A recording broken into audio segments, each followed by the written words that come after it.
Okay. Give me just a few seconds here. I got some stuff I got to do.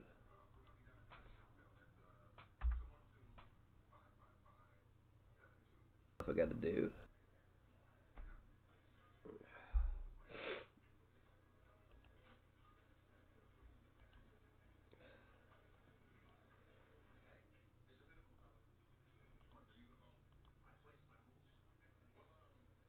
Testing. There we go.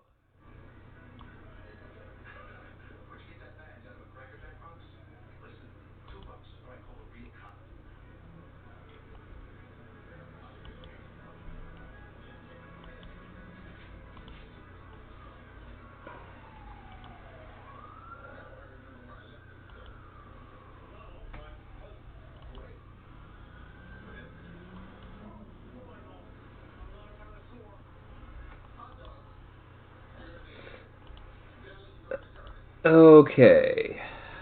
That might have helped. I don't know. So, how's everyone going? Hmm? Anyone awake? Anyone sitting here watching me do what it is I do? I'd like to apologize for being late this afternoon. Um, among other things, well, let me move this over. As if you couldn't tell, I have a new webcam. I mean, you can easily see a little fuzz button now. And it's a lot more natural looking and actually my actual skin tone. And anyway, so today, right now, this particular broadcast, I will probably be not doing much. Among other things, my sinuses are killing me. Oh. Well, yeah. No. I've been having problems getting it to work. The dang camera. If I really need light, I got a couple lights up on the wall, but they're blue. And this camera is not doing auto lighting, auto light compensation. It's not doing auto white point. It's not doing anything auto. It's brand new, and it's got amazing resolution, as you can see. Nice and sharp image. But it's still going to need some work. Now, tonight, the show at 8 will be a painting show. I have some figures that are waiting on their primer to dry. Me. Can I at least focus the daggum thing?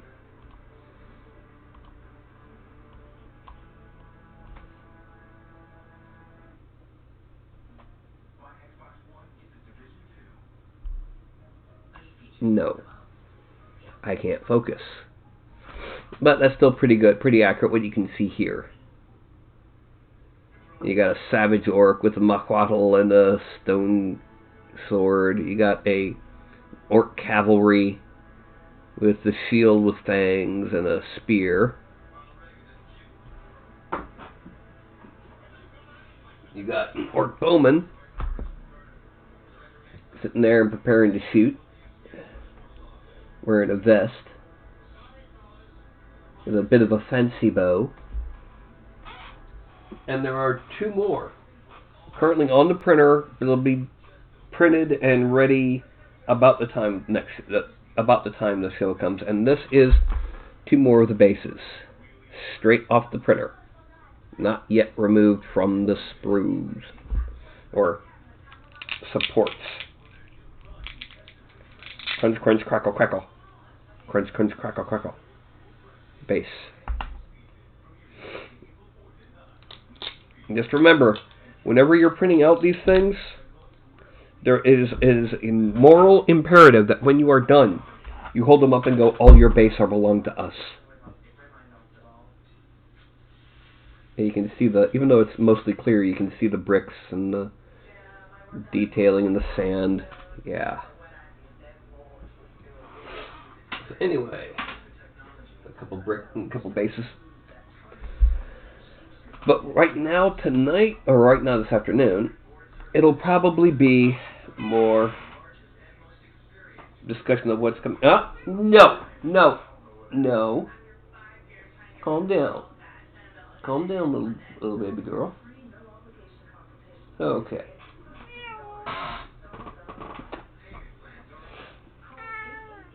What are you doing? Huh. What are you doing, little baby girl? Oh, come on. Yes. You want to come down into the lap.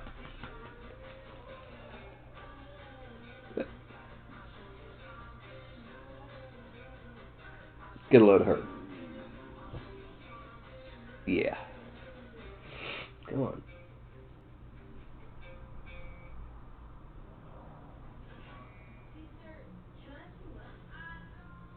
See, now she's apologizing for... Yes. Okay.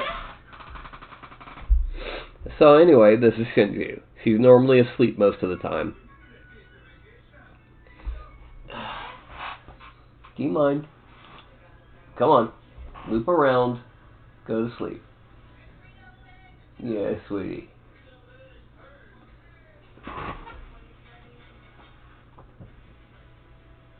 Yeah. Good girl.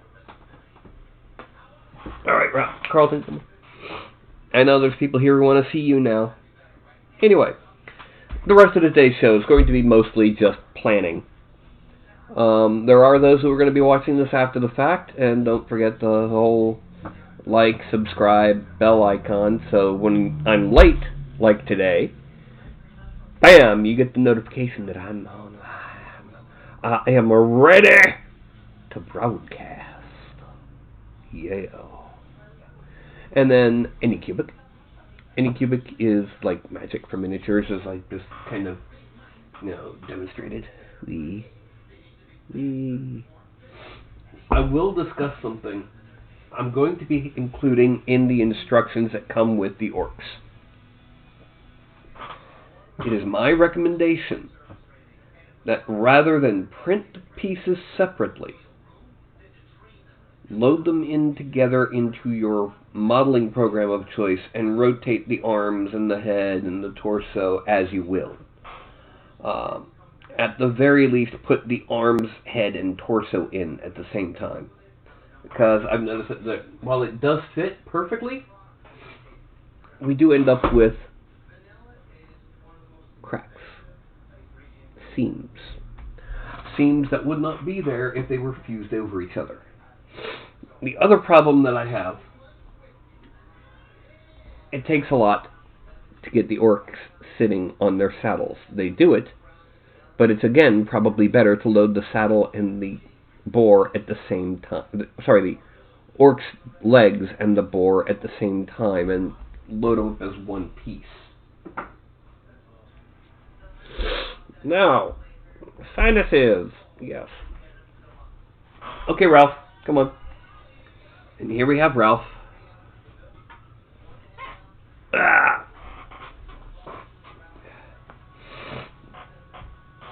Yes.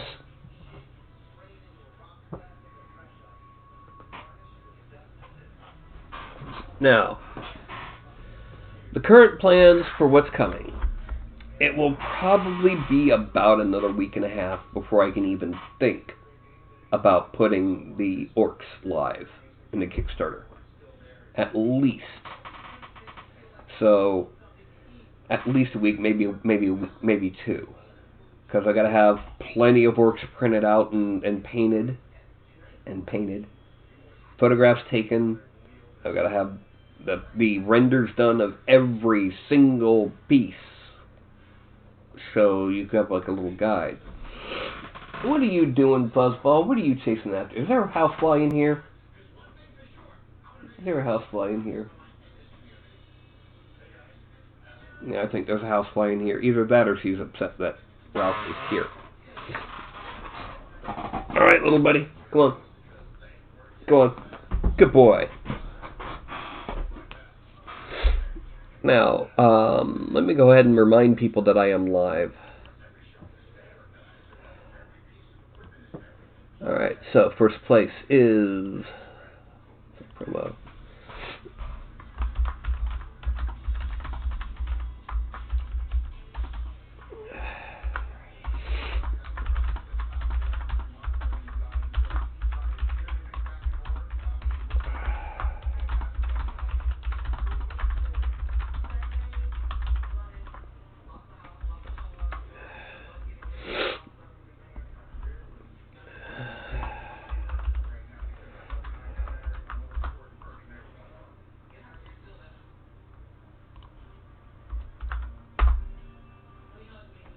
Alrighty, so that should work.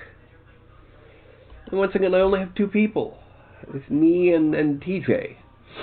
TJ, what's your thoughts?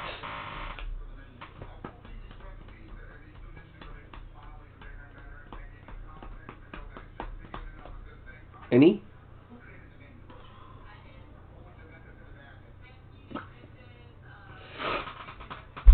Any ideas, concepts, suggestions on what I can do for the next hour and a half?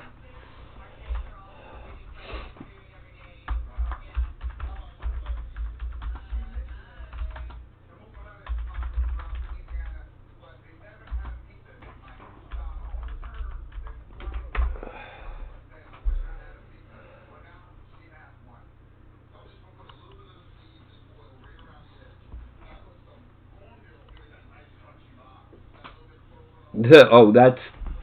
Yeah, if you're doing homework, dude. Yeah, that's something that you need to get done. And I need to wake up.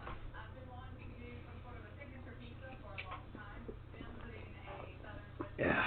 Have you ever had that happen? You lower a can so fast it splooshes a tiny little drop back up that hits you in the nose.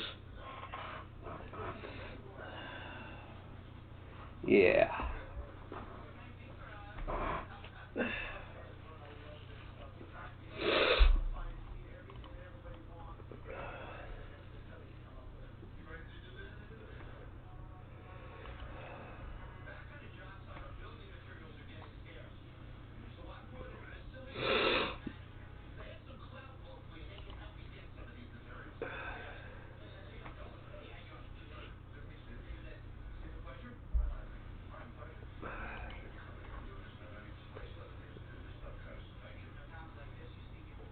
Anyway.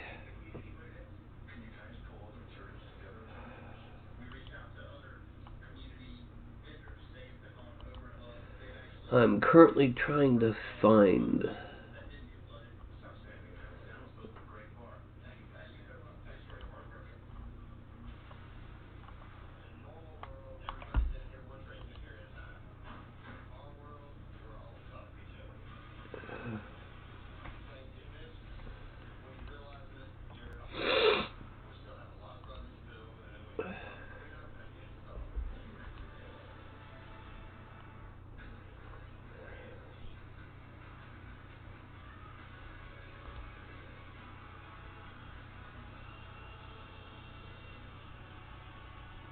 Okay.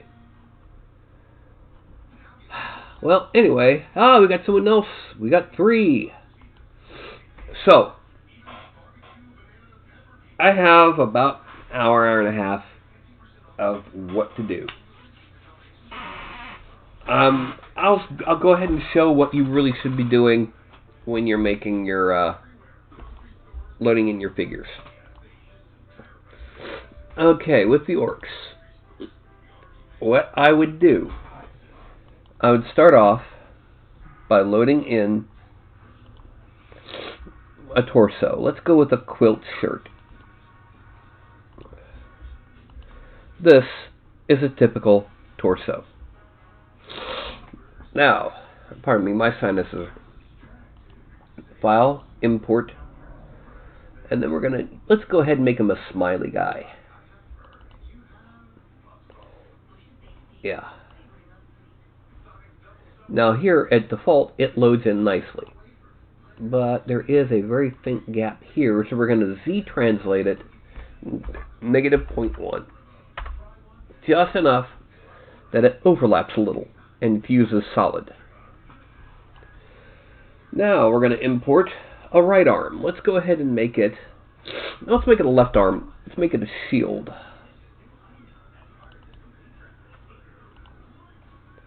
Okay, that's the shield arm.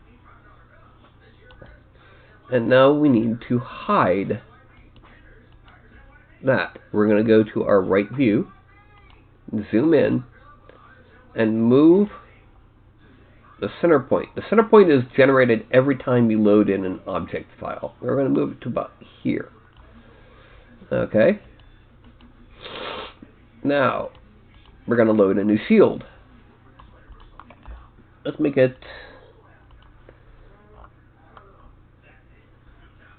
shield 2. It's got a skull on it. And looking at it, we need to go ahead and raise it up a little bit. And we need to move the pivot to the center because it's not centered. Now we're going to X rotate it. There.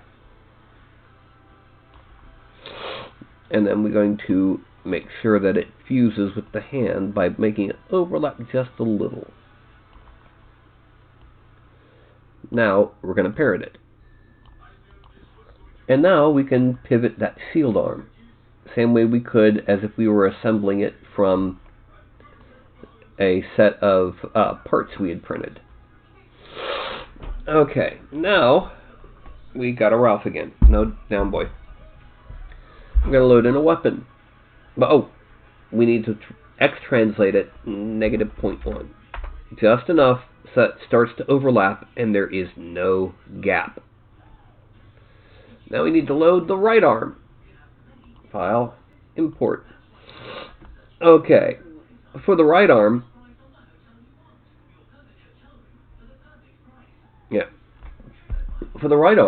do we want a sword or an axe or a spear?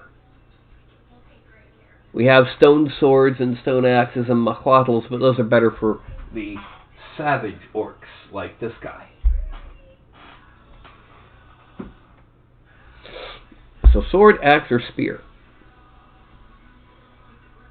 Actually, let's make it a sword.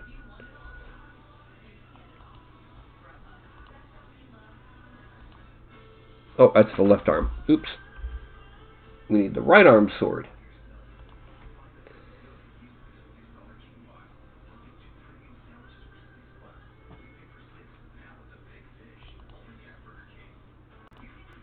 Okay, now we're going to go ahead and hide everything again. And from the left view, we're going to move the center so that it's in this pretty much as close to the center of the peg as we can get it. Make everything visible. Go back to perspective view. And then we're going to bring it in 0.1. Then we're going to X rotate it.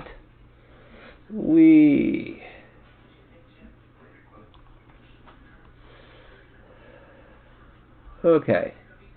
Now that is his torso. That is nice and fused. I would recommend that this be printed out as a separate piece. So let's go ahead and parent everything.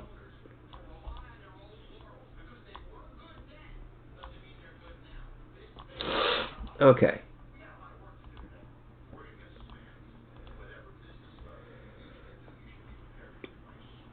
And then, if we really want, we can import legs. Let's go with a walking set of legs. Let's go walking there. No, because that has the legs walking in the same direction as his, so file, import, legs walking one, walking left. There we go. Nice little contrast of which limbs are in. Oh, Carlton. Yes, Carlton. And that actually looks pretty good as it is. So what we're going to do is we're just going to go ahead and export this as something to print. That is one of our orcs. An orc sealed, sword and sealed. Yeah, it's little buddy. So yeah, we have Carlton. Going down. Good boy. So actually I'm going to take the torso and I'm going to drop it 0.1 and make sure that it fuses into the waist of the legs. And that is our orc walking. That's how we assemble it.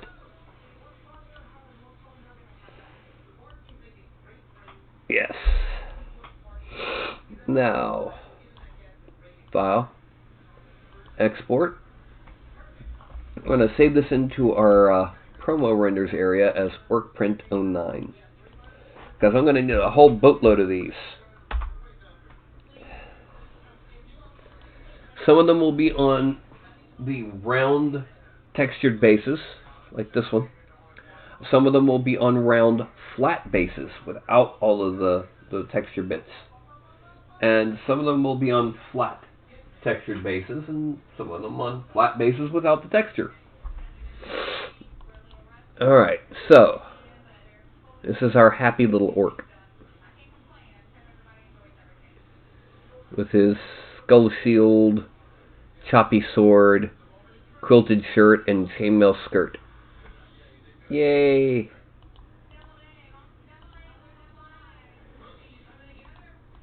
There we go.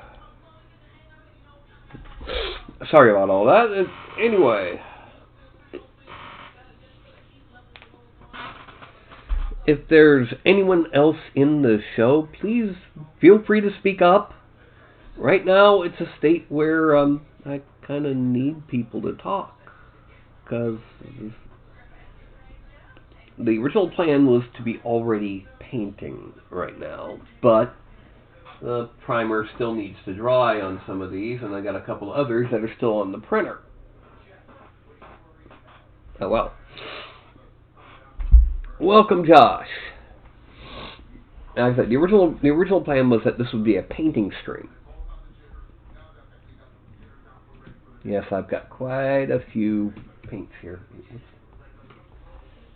Oh, yeah. Anyway.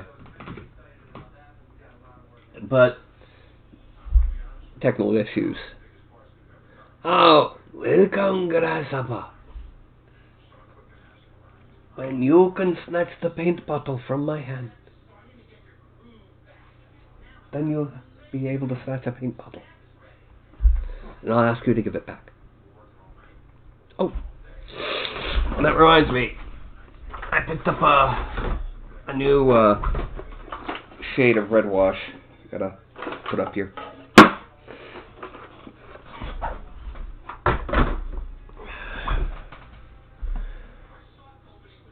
No, I tried to do Blender once, and I had 2 complete and utter computer crashes to black in 15 minutes. I'm not a Blender fan. Alright, basically, this is the Army Painter red tone. This is the red from Vallejo Game Color Wash. End result is darker, probably better for lining. Richer, probably be better for actually shading. Now, what I do normally, I have created a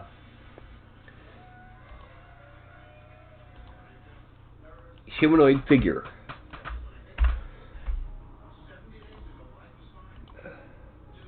Male and female, with my own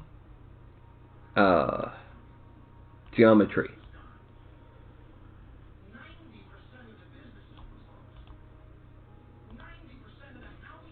I have also created what are called blend shapes. For example, for catfolk.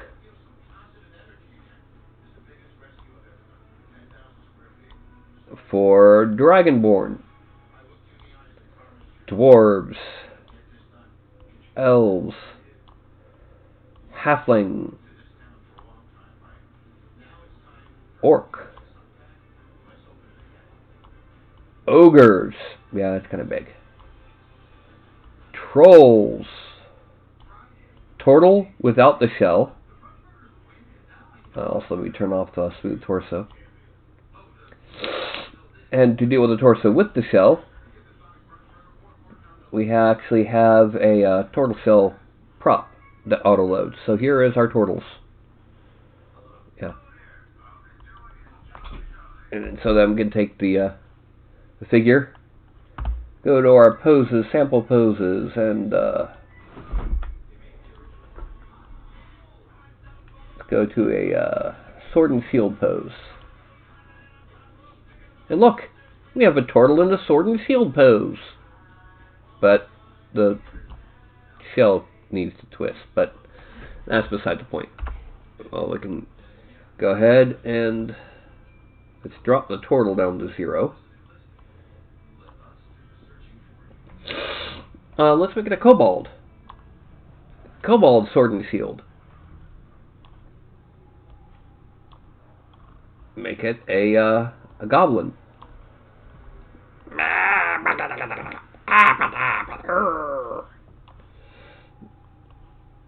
Make it an undead.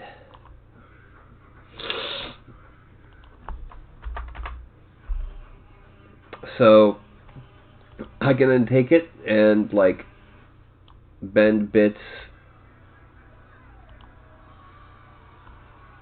twist, bend, side to side, etc.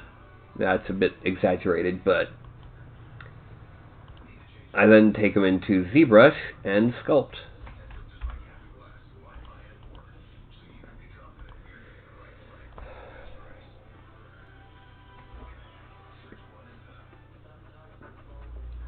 I also have a problem that every spring my sinuses go haywire for about 2 days, maybe 3.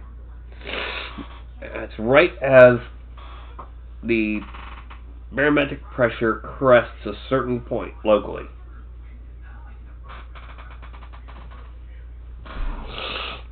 Actually, it's on my Patreon. The Master level gets a simpler version of those files. Not all of them. One of the things that I included, that I've done throughout the show, is I've done some videos where I create those morphs, like the one for the catfolk, the one for the turtle. I've created the morphs on the show. So, but yeah, it's rigged in Daz Studio.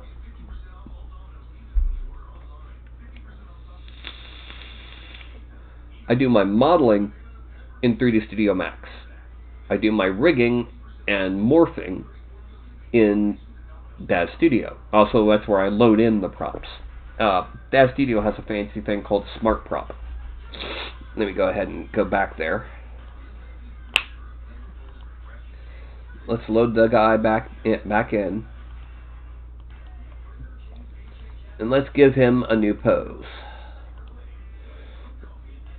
Let's say standing and aggressive. Yes, it will be mine. But he looks empty without something in that hand. So I'll go to my prop directory. And let's say I want to give him a sword of some kind. Let's make it a moderately short sword. So no great swords, no Hollywood scimitar, no Kriegsmesser or longsword. Let's make it a backsword, a Scottish backsword. In his right hand. Now, one thing about that to notice, his hand changed poses. His hand is now closed around the handle of the sword, and it loaded in automatically where his hand was. Now let's go ahead and bend this up a bit and twist it.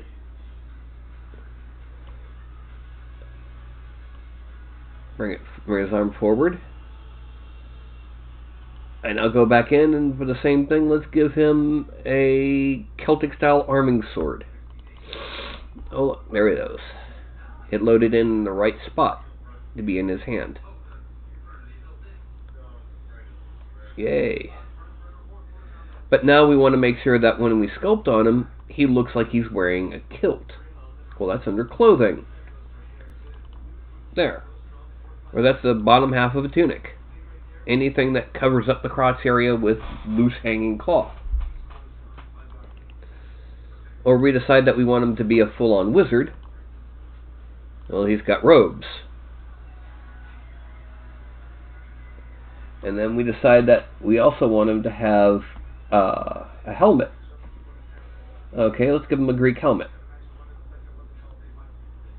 There we go. Nope, we don't want a helmet.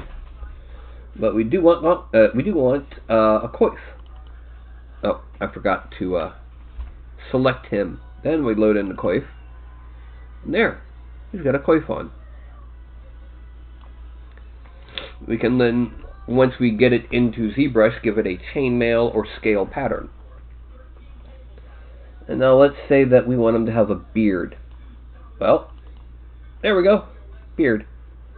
And we give it a hair-based shape in ZBrush.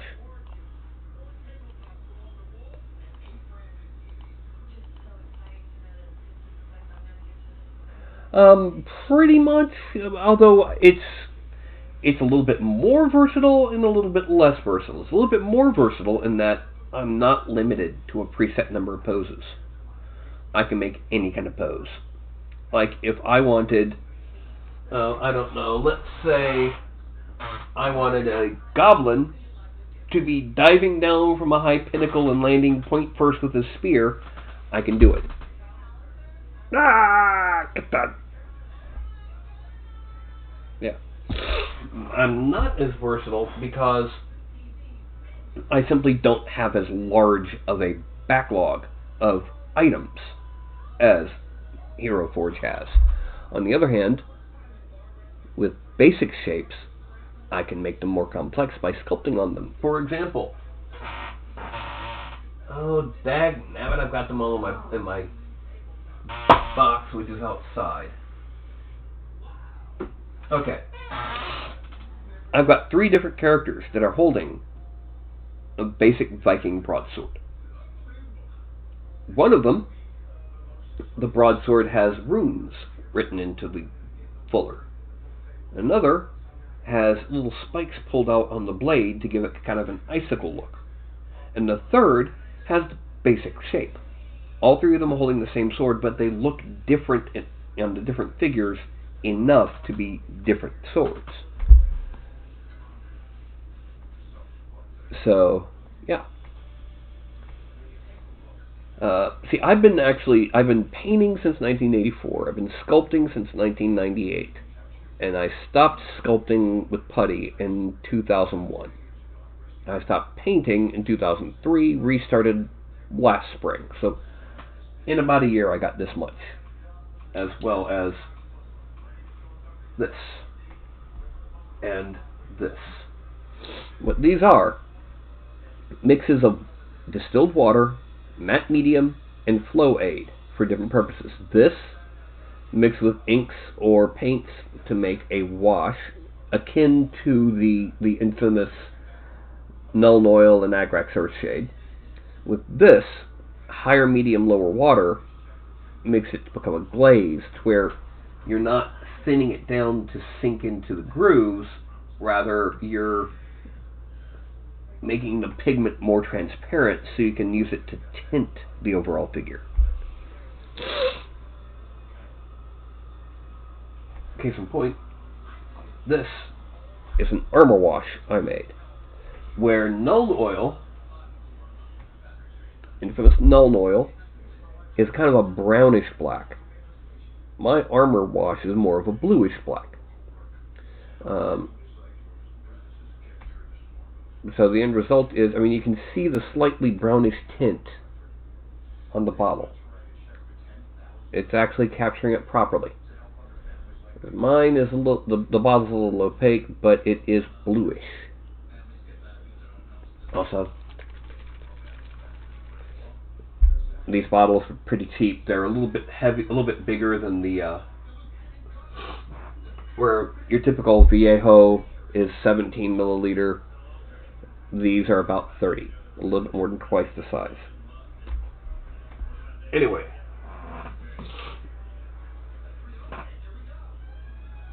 oh yeah, red washing here.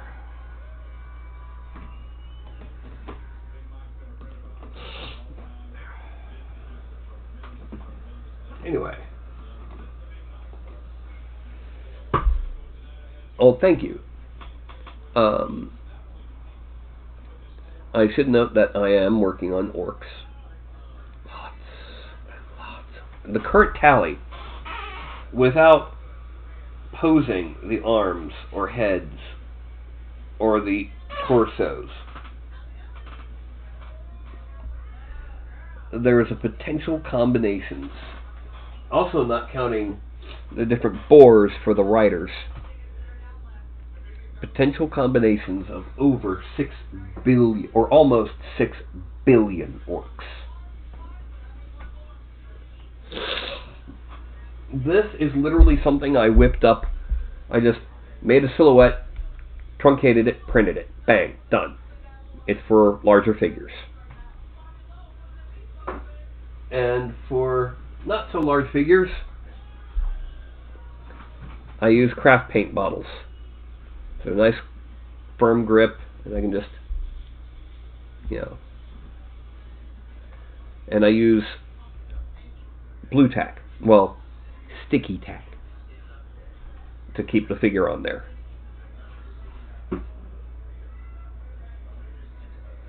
Now obviously if I was painting something, I didn't know I had a transformer still up there. I collect transformers. If I was painting something about as big as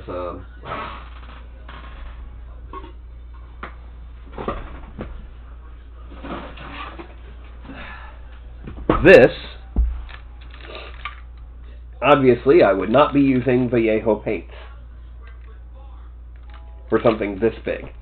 I'd be using the craft paint. Alright, Optimus. Yeah, your battery's dead, I know. I am Optimus Prime.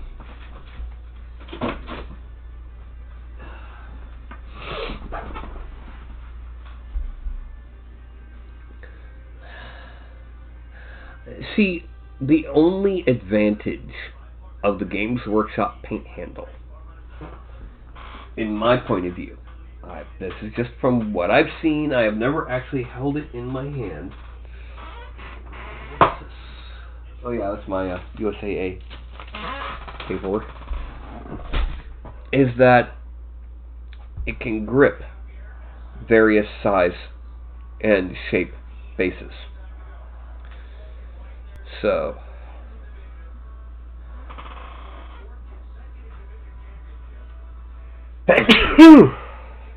excuse me.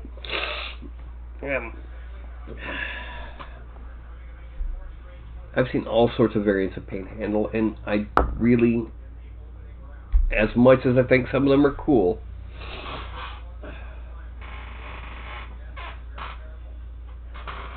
and if you don't have them, they're like 66 cents over at Wally World. The cheapest version, because you don't need quality craft paint for using as a handle.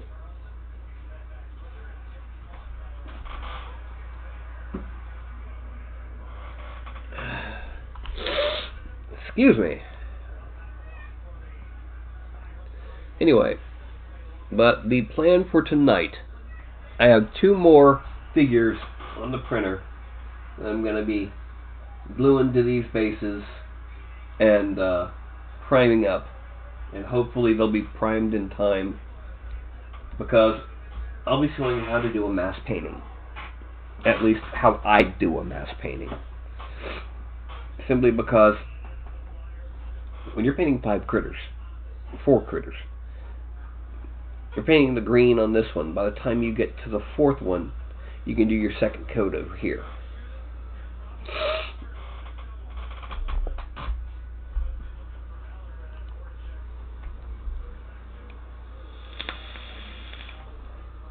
For the larger figures, I can see bulky.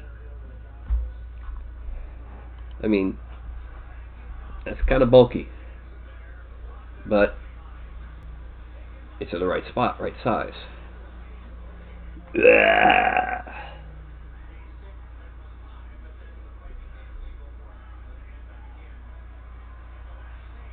Yep. Okay. Oh,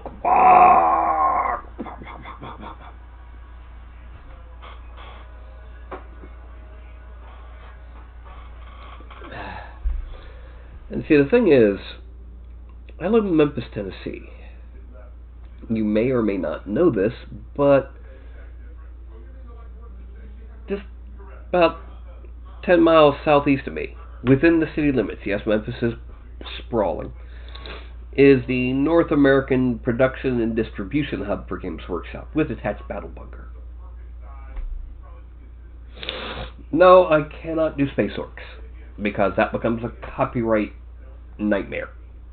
A tangle I don't want to get wrapped up in. I will never make for either a patron product or a Kickstarter or a otherwise for sale product anything that even could be a copyright issue. Now, if you've seen my critters on Gumroad or Drive-Thru, I have a Tarrasque. Well, guess what? The Tarrasque has been around in myth and legend for centuries. It comes from the region of France called Tarascon. I also have a Hydra and a Jabberwock. Jabberwock went public domain some decades ago. So, I have my critters. But if I wanted to do a Mind Flayer for pay, that would be questionable. If I wanted to do a Beholder for pay, that'd be pretty much right out to do it exactly like the default Beholder. But just, don't make it exactly like any of the existing artwork, and you should be pretty fine as long as you don't call it a Beholder. But Space Orcs, no. Those are pretty much, to date, only 40K has really done that. The closest that I've seen elsewhere is the Skro. Skro was a Spelljammer thing. A whole lot of orcs who were nice and civilized and verbose. What are you doing, Fuzzbutt?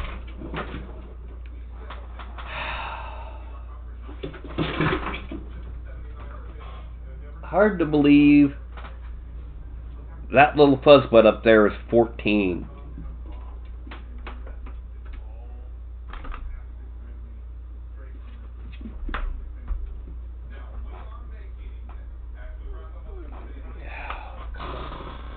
There we go.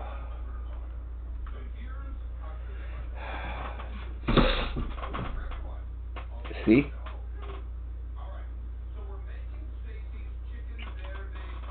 Yeah, baby girl. She is 13. And she's as active and healthy as any 5-year-old.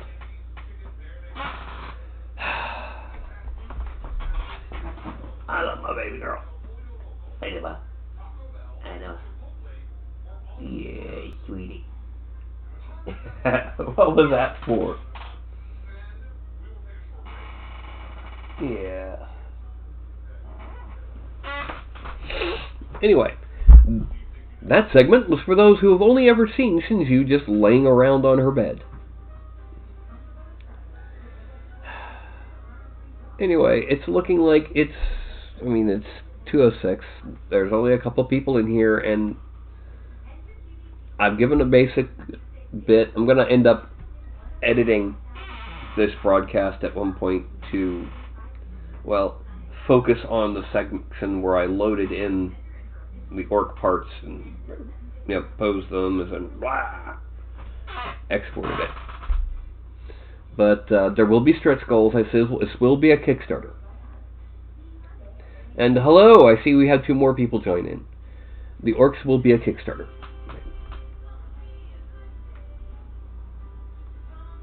There we go. And there will be stretch goals. These stretch goals will include things like gobos. The goblins won't be as versatile. They'll be tops and bottoms. Oh, no, tops, bottoms, and heads. Because their arms would be too tiny to do well. Stretch goals as hobgoblins. Human-sized gobos.